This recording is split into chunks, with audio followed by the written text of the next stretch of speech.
Party के नेता डराकर, धमकाकर, लालच दे करके, ब्लैकमेल कर करके हर तरीके का प्रोपगंडा अपना करके दूसरे दलों के विधायकों को तोड़ने के काम कर रहे हैं। अगर किसी की मां ने दूध पिलाया है तो हिंदुस्तानी आवाम मोर्चा के विधायकों को तोड़कर दिखाए, स्थिति स्पष्ट हो जाएगी।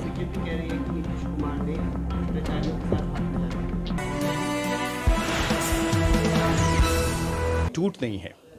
और अगर भारतीय जनता पार्टी के नेता लगातार आक्रामक हो रहे हैं तो हमें लगता है कि वो मुखर्जी जी की बातों को भूल रहे हैं कि श्यामा प्रसाद मुखर्जी जी ने दल बदल के मामले पे क्या कहा था, पंडित दीनदयाल उपाध्याय जी ने क्या कहा था।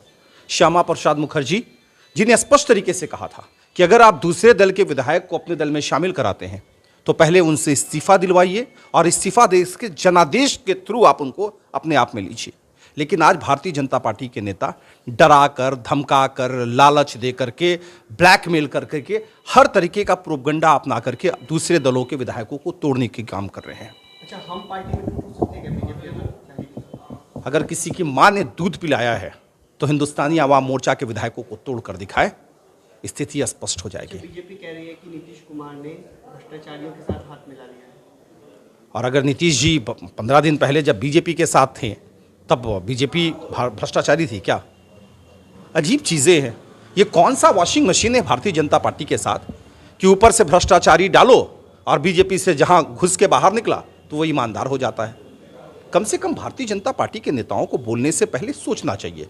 यही भारतीय जनता पार्टी के राष्ट्रीय अध्यक्ष रहे हैं अमित शाह जी, जो देश के गृह मंत्री हैं। हमेशा हेमंत जी को कहा करते थे कि भ्रष्टाचारी हैं, लेकिन अब तो मुख्यमंत्री बना के रखा हुआ है।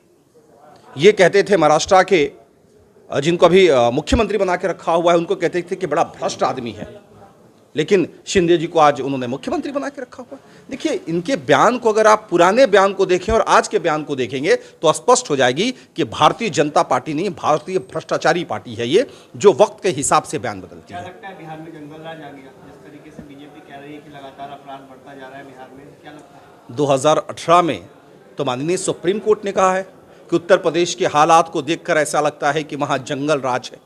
बिहार के बारे में तो किसी कोर्ट ने टिप्पणी नहीं करी है। और अगर एनसीआरबी का डाटा उठाकर देखा जाए तो देश में सबसे ज़्यादा अपराध उत्तर प्रदेश में है।